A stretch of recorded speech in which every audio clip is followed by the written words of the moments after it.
Visit my website, beforethelightspod.com, and click on the vegas.com banners. You'll get the best deals in Las Vegas. Those are for shows, hotels, and vacation packages.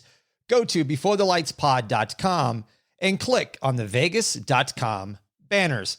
Hey, everybody, it's Tommy Canale, and welcome back to Before the Lights Podcast, the show to find out how those in sports, music, and entertainment made their mark. Today, we're joined by a native of Fair Lawn, New Jersey.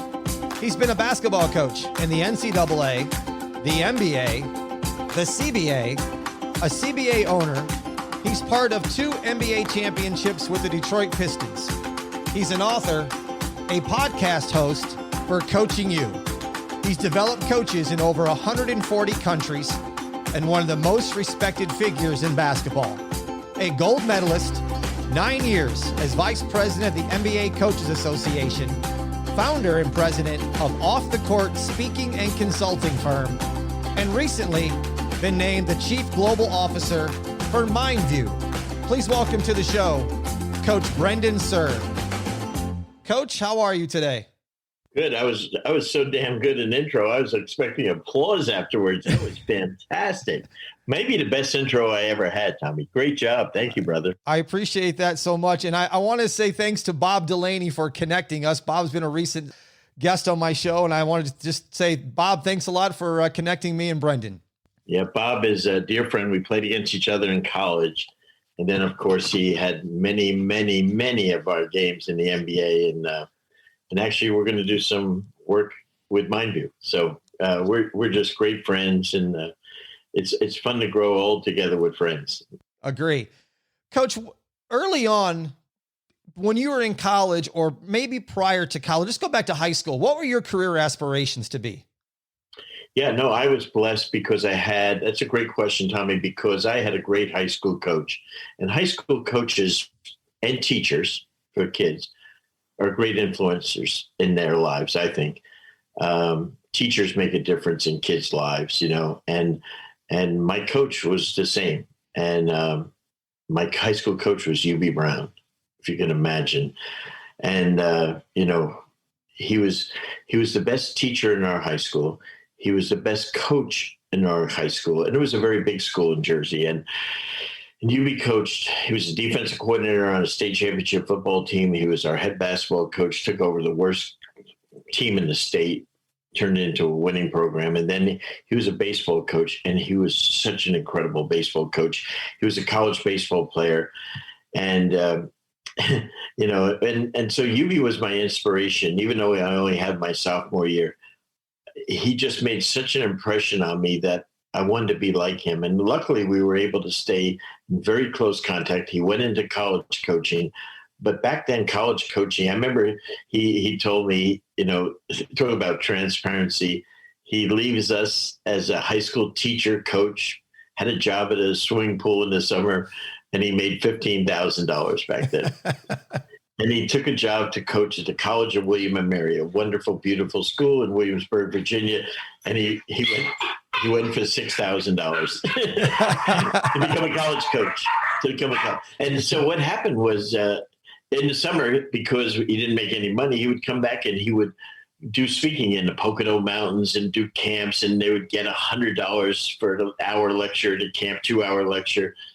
And he would bring me around with him to demonstrate. And so we were able to stay in contact, and just having him demonstrate for him, it was like I was learning so much about coaching, because basically he's teaching, and he then did coaching clinics. He would bring me to those.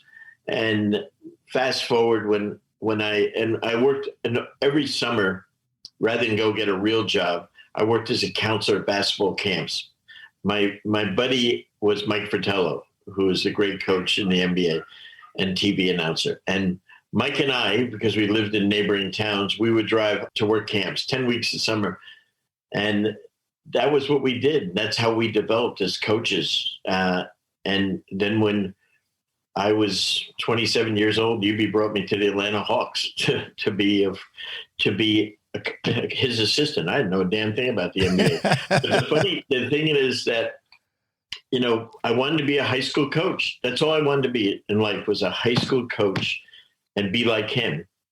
And my mom, when she was passing at 93, she said to me, she was a teacher, history teacher, and she said to me, you've had a nice career, but you disappointed your father and I because you never did what we sent you to college for. You were never a high school teacher and coach. You went to this professional stuff, And so, sorry, Mom. She's looking up now, and I was saying, sorry, honey. 40 years in the NBA. I'm sorry so much, but that's what I wanted to be. So I'm a huge fan of Hubie Brown. I was a coach for a while. I can't tell you how many videotapes and seminars I've attended to his. The man is in a different level in my book. I mean, Hubie is in a whole different world. And 84 years old now, God bless him. And when he does a game on ESPN or ABC, it's a clinic.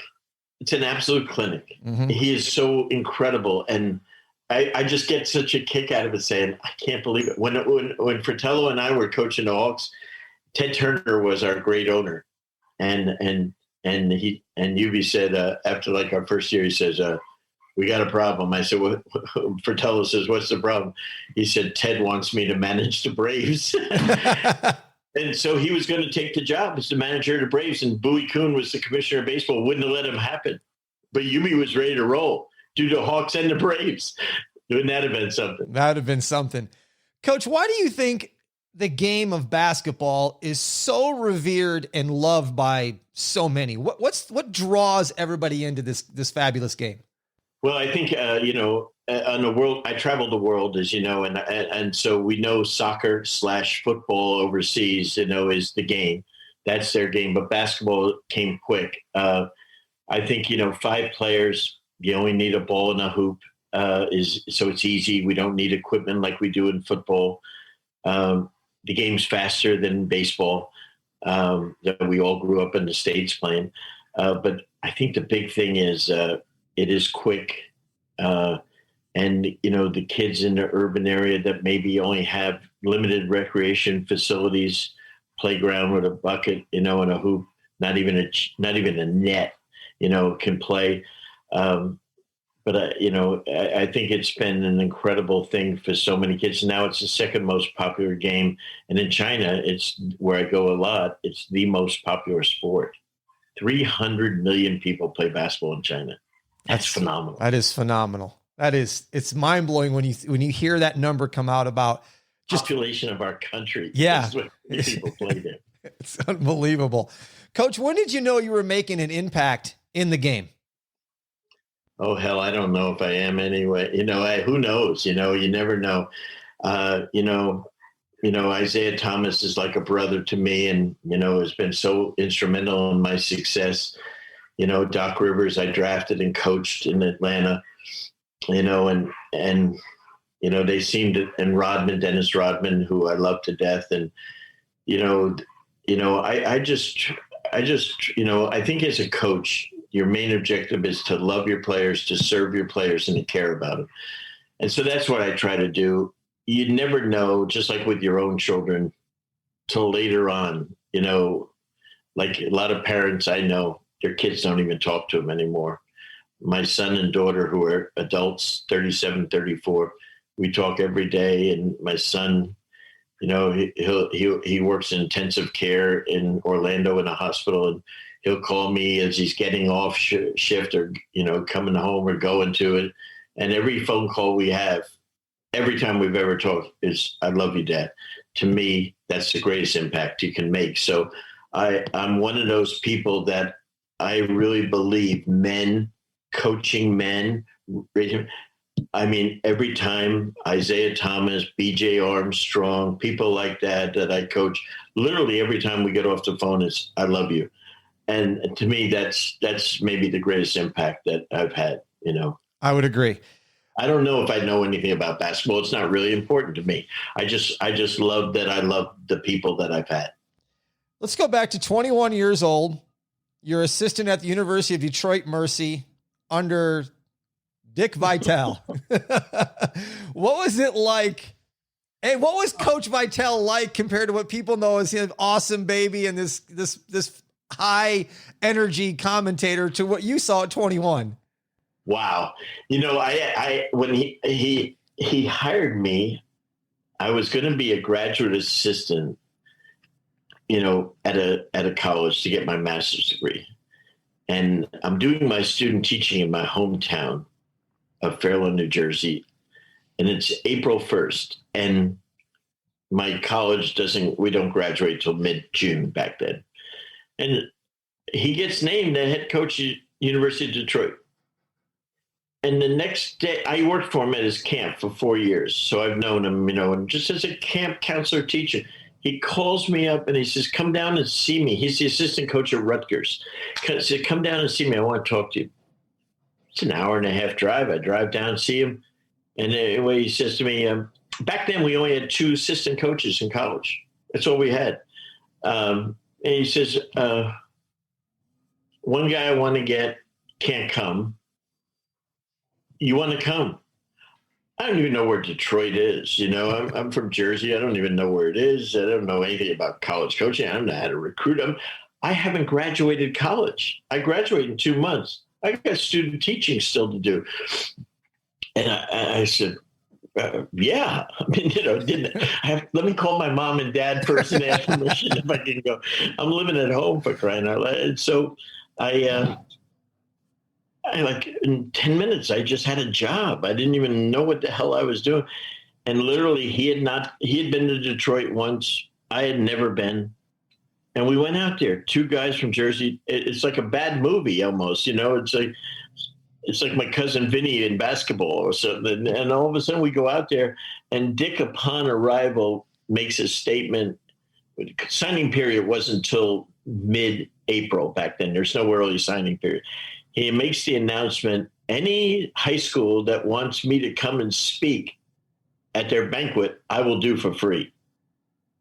Well, this guy, the one thing that cat can do is speak, right? Mm-hmm. The only problem is Dick's got one eye. And so he can't drive worth a dang. So I am now driving him all over Detroit, every which way. And I have to listen to 30, 50 speeches. Every night we're doing banquets. And all I remember is a boy, a bull, a dream. He said, we believe in higher education at the University of Detroit. 1,000 on the boards, 500 offense, 500 defense. I just said every night I'm listening to it, but he was great. And it just showed you enthusiasm, and he was just amazing. And the thing is with Dick, I only was with him for a year and a half, and I left to become a top assistant back east. And all of a sudden, we're fantastic friends. He's 82 years old, and he's done more. I love this week with Jimmy V, as we're raising money. This guy has raised so much money. He's in 14 or 15 Hall of Fames, Tommy, right? Broadcasting, basketball. But the biggest Hall of Fame he's going into is what he's doing for cancer, and pediatric cancer is his big thing now, the amount of money he's raised. And I'm proud to have been a itsy bitsy piece of it, by helping raise some money for him. But he's one of my heroes because of what he's done for people. Basketball, he's a natural, Yeah. He's entertaining. He's really helped grow the game. But, I always say you're an okay coach. You're a spectacular broadcaster, but you're a superstar human being. That's the best. That is the best. Coach, moving forward, you had talked about it when you were with the Hawks. What was it like coaching someone that was as powerful as Dominque Wilkins? I was good. I was in charge of all of his dunks. No, you did a great job then, Coach. That's when I could really coach. He was so amazing. Dominque and Dominque was, it reminded me, that was when Michael Jackson was, like a superstar. Him and Jordan were coming in the league at the same time. And I'll tell you what, Jordan and Dominque, when they're in the league early in their career, every night they were 1A and 1B as far as entertainment. I mean, there was not Michael up here and Dominque It was right there, both of them. They would put on shows like you can't believe. Mm-hmm. He did dunks in games that we never saw ever in practice. He just was one of those people. But I always say he was an entertainer because there's no one I've ever seen that could, when he went on the road, he would put on a show like they've never seen. And I love that about guys like him and Michael, that they were like singers. They were like entertainers. So when they do the concert, when they would go to an arena, college kids sometimes they're intimidated. These guys, LeBron, Michael, Kobe, they just perform. And I was always amazed by that. But he was a great competitor. He's a terrific person. And ironically, I got to coach his other two brothers also in the pros. How crazy is that? Well, not his other brother, Gerald, I coached. And then Gerald's son, Damien, I've also had. I mean, that's like 3 generations. So that's pretty cool. Kind of cool. Yeah. Coach, how did you get connected with Coach Daly and then go to the Pistons? When I was the first year of 5-star basketball camp, which before AAU basketball camps were where kids were seen, and summer leagues. And UB Brown took us to 5-star basketball camp, which was later became the best camp in the country. And back then, the first year ever, we had 48 campers just starting out. And they brought 5 guys from Fairlawn High School to be part of 48. And as we go there, I often laugh at this. And we had 4 lecturers that week that came in to lecture to the campers. One was the great Bob Knight, who was the head coach of U.S. Military Academy. The other guy was UB, who was on the staff at the camp. The other guy was the incredible Hall of Famer George Raveling, who was the assistant coach of Villanova at the time. And then this other guy is the assistant coach at Duke University, Chuck Daly. So at literally age 15 is my first exposure to him. And then we had a fantastic summer league in North Jersey that we had really good high schools come and play in. So all these college coaches would come and see it. So I got to meet those guys when I was at high school. So Raveling, Chuck Daly, I get to know these guys, when I was a high school kid. And literally then I get into the pros. And I remember I'd moved from the coaching to the front office with the Hawks. I'm going to be the general manager of the Hawks. And it's just prior to Christmas. And I happened to go and see a game that the Pistons are playing in Madison Square Garden. And Chuck says, I need to talk to you next week. Okay, fine. And so literally on January 1, I'm in my home in Atlanta and the phone rings. It's Chuck. And it's not like today where we had cell phones. And this is 1988, technically. Technically, January 1 of 89. And my home phone ring is Chuck. How we doing? Happy New Year. Good. He says, one of my assistants, Dick Vitale, is becoming the head coach of the Indiana Pacers. I want you to leave the front office of the Pistons, and I want you to come and be my assistant. You're too young. You're 37 to stop coaching. And in 2 years, and in a couple of years, you can become the head coach of the Pistons, or you can become the general manager, whatever you want. I said, wow, that's a pretty good offer. Yeah. And so I said, we, have the general manager, Jack McCluskey, call up Stan Kasten, who's one of the owners of the Dodgers now, ask him for permission. And Stan's from Jersey. And so when they called and said, hey, can we have permission to talk to Brendan? They go, sure. You want me to drive him to the airport? Typical Jersey wise guy trying to be funny. And they said, not necessary. We're coming to town tomorrow to play you. So just if we have permission, that's great. And then he calls me, he says, you're not interested, are you? I said, well, I am a little intrigued. I haven't looked for a job in 10 years since I've been here. And the next day, Chuck and I went to dinner for 4 hours in Atlanta.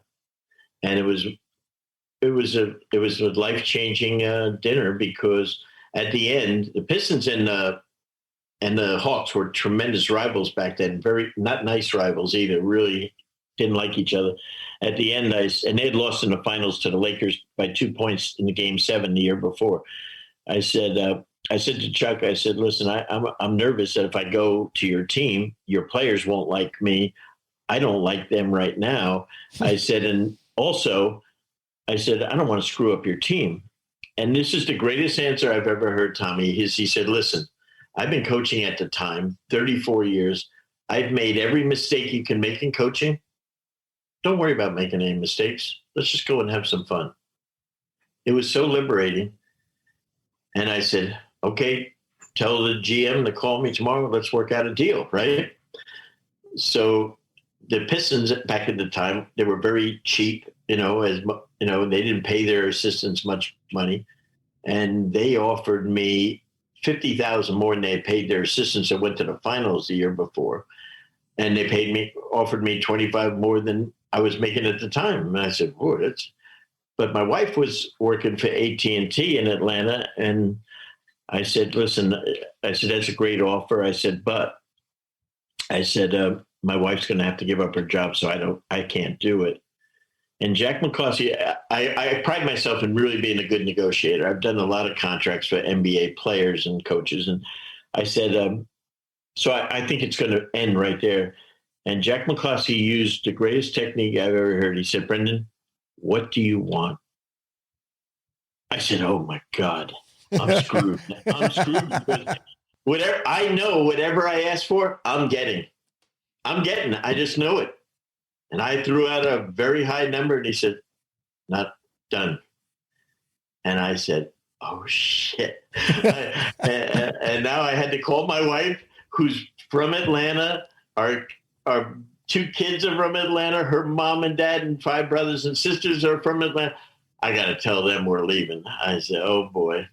And so I did, and it changed my life and career and everything else. So that was pretty cool.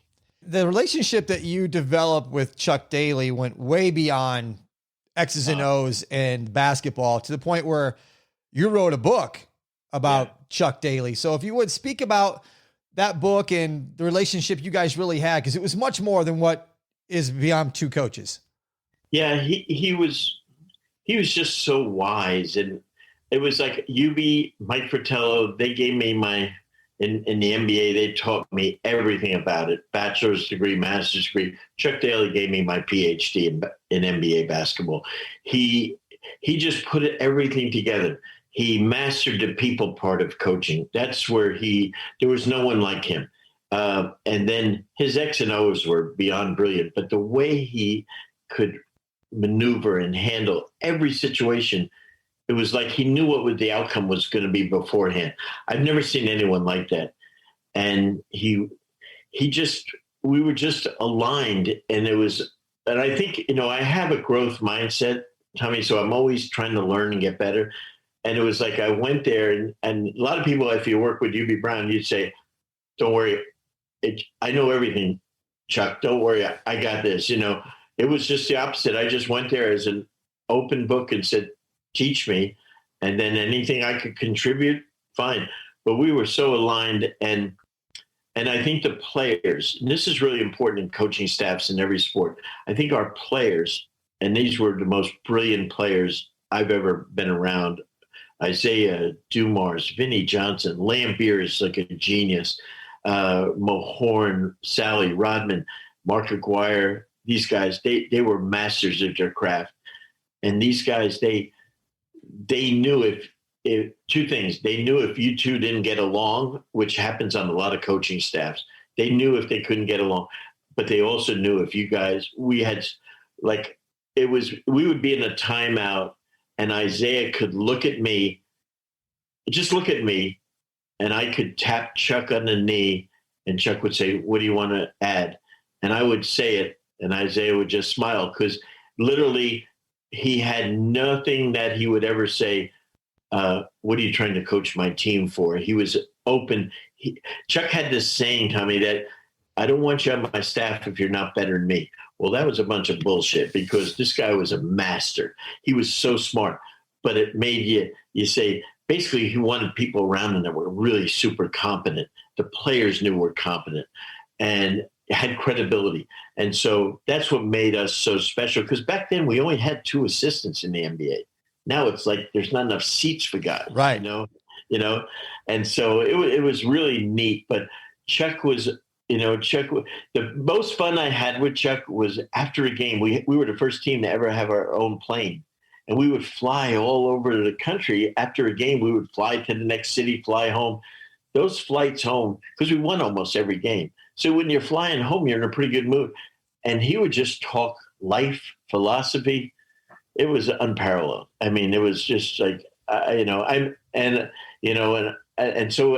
writing the book about him, it took me 10 months after he passed to start writing, because every time I started, I cried. I couldn't, he wouldn't let me write a book with him while he was alive. He said, no one wanted to hear anything, I think. But he was such a huge contribution to the game. I wanted it was all from him. It was like him, everything he had taught me, I put out there,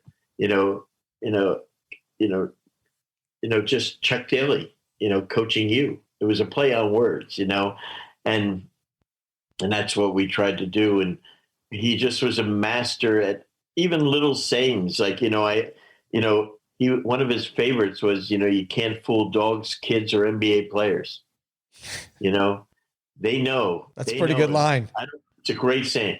Or, you get pissed off at your guys and, after a loss, and he'd say, get past mad, But he had about 40 some odd sayings that I kept writing down over.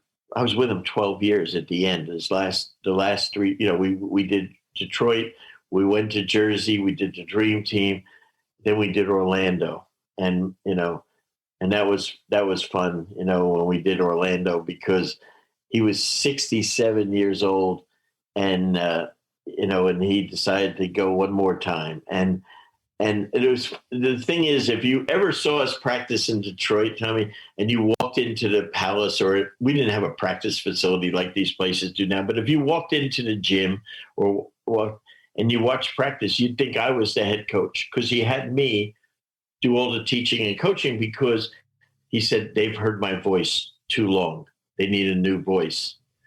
So we did that when we went to the Nets. And then all of a sudden we go to Orlando. Now the guy's like, he's up there. He's 67, 68 years old, finishes at 69. And, so we're going to practice the first year. We got Penny Hardaway, and I'm ready to, do my thing. All of a sudden we go on the practice court. My man Chuck is coaching the team. He had become the highest paid coach in basketball, $5.5 million a year, right back then. This is 1997. $5 million. And they gave him a house that's probably a $5 million home in Isleworth, where Shaquille and Grant Hill and all those guys live. And they gave it to him. And so he goes there and he wants to prove that he's got the juice. For 2 years, he coached that team. I was an observer. That was the greatest I've ever seen. I mean, it's just, that's how good he was. He could just, and he didn't say, hey, Brendan, here's what we're going to do now because they're paying me $5 million. No, he just walked out and he did it. And I saw what he was doing and I just slid back. It was awesome. That's awesome. Absolutely awesome. Coach, when you were with him, when the Dream Team, there's been a lot of speculation that the greatest game ever played was a inter-squad scrimmage amongst the Dream Team. Did you get to see that? Yeah. No, that was the greatest game played by that team. Of course, because our average winning margin was 47 points a game between Tournament of Americas in Portland, the 8 games, and then the 8 games in the Olympics, by far. And it was the height of trash talking, Michael against Magic. It was spectacular. And so, yes, that was the greatest game that team ever played. Okay. But, that team, I've only started to say this recently, that team was not the best team that we ever had together. The greatest team that Chuck and I ever had was the 1990 Eastern All-Star team in Miami. The Eastern All-Stars were way better than the Dream Team. Really? It wasn't even close. I'm looking on my wall here to see if I see these boys. Yes, it is. And we had Parrish, McHale, and Bird. And Bird could really play. In the Olympics, he was done. He had nothing. He had no elbow problem. But McHale was unstoppable. as an offensive player. And Robert Parrish was pretty dang good. Then we had 4 Pistons. So we had Isaiah Dumars, we had Lambeer and Rodman. So, we had 4 studs. We had Reggie Miller, was arguably one of the greatest shooters. We had old Charles Barkley, who was the best player in the Olympics, not Michael, was Charles. It was just, and we had Dominique, it was like every spot. It was like, wow. And so that was I think by far the greatest team that has ever been out there. And so that I always say that and people just can't believe it, but trust me, it wasn't even close. Isn't that cool? That's pretty cool to hear that, because I never would have thought that, because to me, the Dream Team's the greatest team ever assembled. But the greatest marketed team of all time. But, Isaiah wasn't on the team. No. John Stockton didn't really even play in the Olympics because he busted his leg up, in Portland. So, and Bird was a shell. Charles Barkley was incredible. Michael was incredible. But that team couldn't compare to this other team. Coach, what made you go from the NBA and then get involved in the CBA, become a president, co-owner, and get involved with Grand Rapids? Yeah. So Chuck, all of a sudden we're in New Jersey and we're doing pretty good. And all of a sudden he calls me up one day and he says, he was upset at something. And he said, I quit. I said, you what? He said, I quit. I said, well, can't we talk about this? And, maybe not right. Yeah. Let's go get a cup of coffee. The highest paid assistant in the NBA. He's the highest paid head coach, and the money ain't like it is now. And so he says, no, I don't need this. Yeah, you don't, but I do. But, and so he quits. And I said, man. And so I needed to do something. And the timing was such that it was, the staffs were much smaller, but there really weren't that many jobs. And so I'm living in Detroit, even though I'm coaching in New Jersey. And I decided to, a friend of mine had a CBA team in Grand Rapids, Michigan, which is one of the great cities in America, 2 hours from, where we lived in, where the Palace of Auburn Hills was, 2.5 hours from Detroit, but 2 hours from my house in Rochester Hills. And so I went up there and I took a job for $60,000, $5,000 a month, I remember. And the season was only 4 months, but they made me get paid over 12, and hoping that probably I wouldn't be back. So they only had to pay me $20,000, right, over 4 months. But anyway, I loved it because it was prior to the G League, of course, and the NBA was very supportive of it. And we really sent players up to the NBA. It was a league of dreams. And I loved the idea of helping kids reach their dream. And so I decided that if I wanted, and I'd been in the NBA for 15 years, but I'd never been a head coach. So I decided I want to see if what I've learned will work. I had no assistant coach. And I go and I said, I'm going to pick an incredibly young team. And I had the youngest team. We only had 10 players on our roster. And I took 8 guys that were first or second year players. And my first year players were pretty cool guys. Melvin Booker, Devin Booker's daddy, who played over in Europe, in Italy for 13 years, spectacular point guard.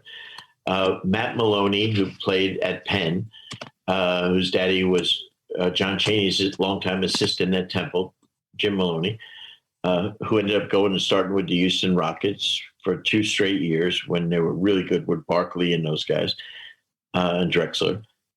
And then I took Ray Jackson from the Fab Five. Mm.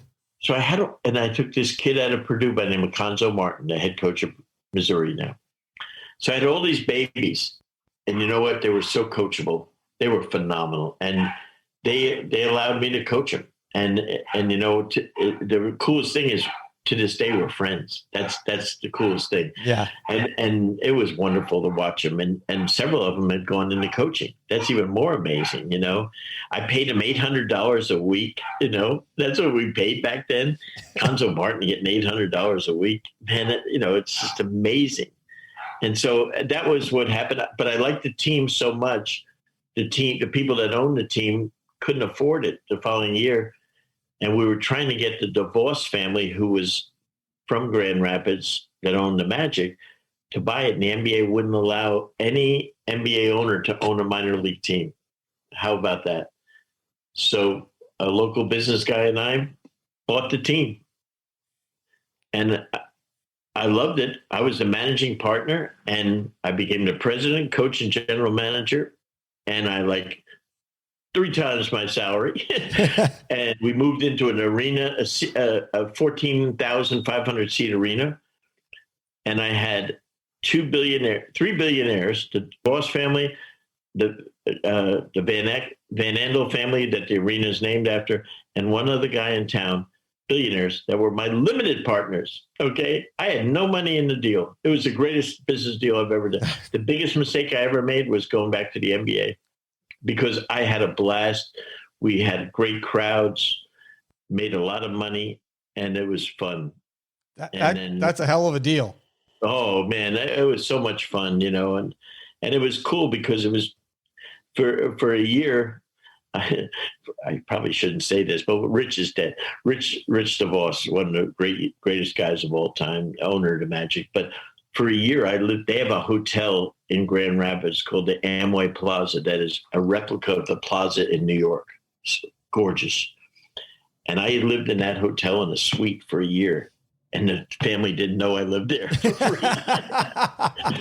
That's even a better deal, Coach. It was the greatest deal of all time, and I just loved it. It was one time I stayed in. They have a president's suite because they're big Republican donors. Betsy DeVos, and so I lived in where Gerald Ford, Ronald Reagan, where they would stay when they would come to town. I mean, it was monster sweet. It was great. And I loved it. But what a town, great people. And then my buddy Isaiah Thomas called me and said, "I need you in Toronto." And I said, no, after the year, let's talk. No, I need you. I said, "Isaiah, I own this team. I can't." And he called my wife and talked her into it. She said, "You got to be in Toronto on Sunday. Isaiah wants you there." "Yeah, honey, I own the team." Yeah. So, but it's all about relationships, right. And that was good. But I love that experience. I did. Coach, what's more difficult, developing a player's skill set or developing their knowledge of the game? That's a good question. Well, if they're a good player, the problem is the guys that have knowledge of the game usually aren't very good players. But the ones that, if they're really, really talented, like Isaiah, and then they have a genius IQ, basketball, then it's great, So at the very highest level, I almost think it's also innate. The coaching part of it, at the NBA level, we just contribute a little bit to it. These guys are so good. LeBron James is an absolute genius beyond genius. And he just has mastered his craft. And I love that. That's what you're doing. He's a professional basketball player, but he's a professional at everything he does. So he's got the high IQ. He plays like it. He's a winner. He's a leader. That's the whole thing. Can we get guys that when you're supposed to show up, they show up? They have humility enough to bring everyone along with them. And that I admire those guys. I don't admire the guys when we have a new coaching staff and we don't show up when you're supposed to the first day of camp and you make $40+ million. The most Isaiah ever made was $1.2 million. And there's not a point guard in the game as good as him now. Right. So that's what pisses me off, is that when I see guys that don't have that professionalism to their craft that some of these guys do. And that's why I don't do generation comparisons like, hey, Michael's better than this. Michael was the best when we played. LeBron's the best now. Kobe was really, really sensational for a period, and Grant Hill was spectacular, but I don't believe it. You don't compare this guy to that guy. It's not fair, at all. But I love the guys that are super professional and that really are open-minded and want to get better and want to win. Winning is the top thing of being a professional. That's what separates you, is that you won at a very high level. My opinion. That's just me. How did Coaching U come about, and when did you go from the Coaching U that teaches coaches to the Coaching U podcast? Yeah, 12 plus years ago, Kevin Eastman was my partner. Kevin and I were friends, and we decided, we're talking and said, you know what, college coaches they work so hard at recruiting and stuff like that. There's no development for them. There's no path for them to get better. And so we said, let's see if we can put on an event for a day and a half before they start recruiting in July, that we can give them everything that we know that might help someone. That was our purpose. We did it in Las Vegas at the Palm Hotel. Kevin and I were the only speakers. Kevin's a brilliant speaker, great coach. And we did it. We had 190 people. We were stunned. And afterwards, I said, Kevin, that was amazing. He said, that was great. I said, what do we do next year? Because we gave him everything we knew. We're done. We're tapped out. And he said, oh, geez, what do we do? And that's when we decided to start bringing in other people to speak. And then what we found is that what we wanted to do, our purpose was so pure of just trying to help people grow and get better, that we found out that if I asked Doc Rivers, the coach of the Celtics, to come, if I asked Lawrence Sprugg, the head coach of the Nets, to come, if I asked Jeff Van Gundy, Stan Van Gundy to come, they're all showing up. And so it was neat.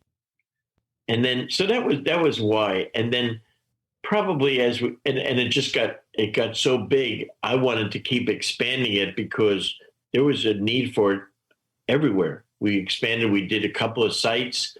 They wanted us in Europe, Australia, China. Kevin he's got now a full-time job. He's with Doc Rivers with the Celtics. He's saying, man, I don't have time. Got a couple of weeks off a year. I'm not going around the world to do these things. And so then I just started to do some podcasts about, 5-6 years ago, just by accident, kind of. I didn't really know what the hell I was doing, and just kind of did them. And they were really well received. We had good guests. And it was something we just gave away for free. And that was the intent. Tomorrow, I'm going to record my 200th episode. It's a great podcast.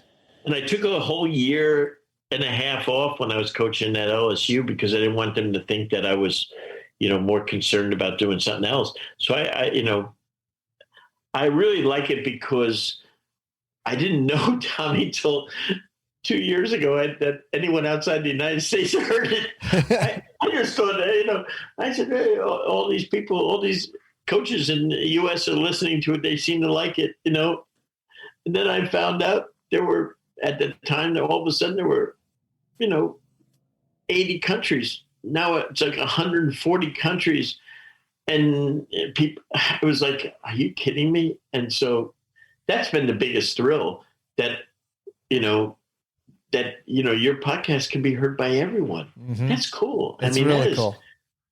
How does it do it? I don't know, but that's not my job. But I just, all of a sudden I'll get a text or an email from a guy coaching in Belgium that says, hey, I'm an American coaching a professional team here.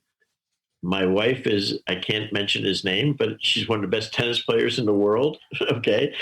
And he says, I have to drive an hour to coach my team every day, and I listen to your podcast. Can you do more so I have more to listen to? And I love that. I have other college head coaches that'll say, hey, I work out for 45 minutes every day. Can you make sure all your podcasts are at least 45 minutes? So, like I feel like I'm a mirror or something, like one of those training sessions or something. But I love it. I try to give variety of guests. As you know, it's a great way to communicate, and and if it helps someone, it's really fun, and that's why I like to have some authors sometimes, like you. I think a diverse audience, a diverse group of speakers, is really helpful. It's just not about men or women coaches. It's about all other people, because some of the other people add more value than coaches, right? Sometimes. True. And I'm going to put a link to all my listeners out there in the show notes so you can check out the Coaching U podcast. Before I let you go, there's one more thing I want to talk to you about. You're the only professional coach to be certified as a master strengths coach by the Gallup organization. Yep. And one of only 5 people in the world who share that distinction. So that's a hell of an honor. What does that mean to you, Brendan? Well, what happened was, I've always had a side hustle, even as an NBA coach, because you never know what's going to happen. You never know when Chuck was going to quit. And so years ago, when I was living in Orlando, my son was a golfer in high school, and his one of his teammates, his daddy, was the CEO of Marriott and Ritz-Carlton timeshares, and great guy. And one day he comes up to me when the kids are playing a match. I have no idea what he does, who he is. And he says, I'm fascinated by, and I've already been there coaching the Magic and stuff. So this is like in the early 2000s. He says, fascinated by, what you do. He said, I have this idea that I'd like to have you teach all my executives around the world how to coach their people. He said, right now, all we do is tell them what to do, boss them around, yell and scream, but I think they need to learn how to coach them. I thought it was one of the most incredible things. I was taken back by it. I was intrigued by it. We met the next week, and one of the things I found out, the Marriott organization, what they call Vacation Club, we had 12,000 associates or employees, and what we found out was that they used Gallup Strength Finder. And Strength Finder is one of these incredible things that assesses your talent in a sequence of everyone has 34 strengths, but the order in which they are can determine how effective you can be. And so they had this for every one of their employees, from housekeeping to CEO to project director in Europe to someone that's running a restaurant in Orlando. So everyone knew their strengths. And so they made me go through training to learn mine.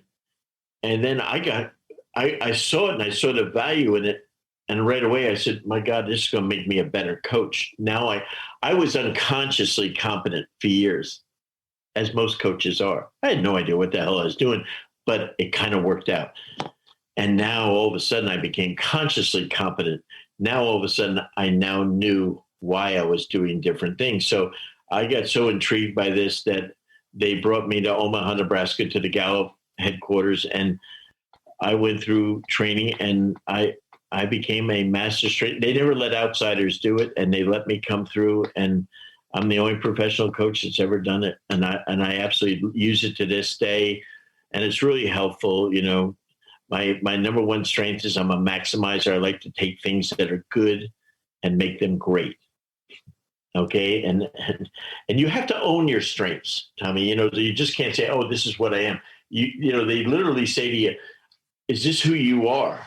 And I say, yeah. My second one was individualization. Individualization is like literally you and I can talk like we did last week. And like in about 15 minutes, I almost do an MRI on you. I can tell you, what you're like. My wife used to say when we first dated, oh, you judge people too quickly. I didn't know that. That's a talent of individualization. Then I'm an arranger. I can do this, I can do that, and I can sequence them like you are. Then I'm strategic, which obviously helped in coaching and stuff, helps a lot now. And then positivity was my fifth thing. But I told the people, so they said your top 5 strengths will determine, that's how you work. And they put the top 5 strengths at everyone at Marriott. And I told them after working, I said, you know what, I told the people at Gallup, I said, we need to expand this. It's your top 10. And they're going, you just, what do you know? And it turned out it is the top 10, because literally I can take any one of my top 10 strengths and I can flip it to number 1. So woo is one of my strengths, which is winning others over. So when I want to, I can turn it on. So it's fabulous. I love it, and it fits in beautifully with what I'm doing now with MindView. It's fantastic. Coach, thanks for taking time out of your schedule. I know you're a busy man, and coming on my show and talking stories and telling about your life. I'm honored. And I never let another Jersey guy like Delaney up me. So I hope it was at least close to him. I won't say who won. I'll leave that up to you guys. Won. I know he won. If not, he'll just call technical on me. But no, Bob's the best. Absolutely the best. Thanks, Coach. For show notes, go to my website, beforethelightspod.com. Click on the episode page there. If you'd like to contact me, send me an email, beforethelightspod@gmail.com. Follow us on Instagram, Before the Lights Podcast. Thank you for listening. I'm Tommy Canale. And until next time, everybody, a salute, a chin chin.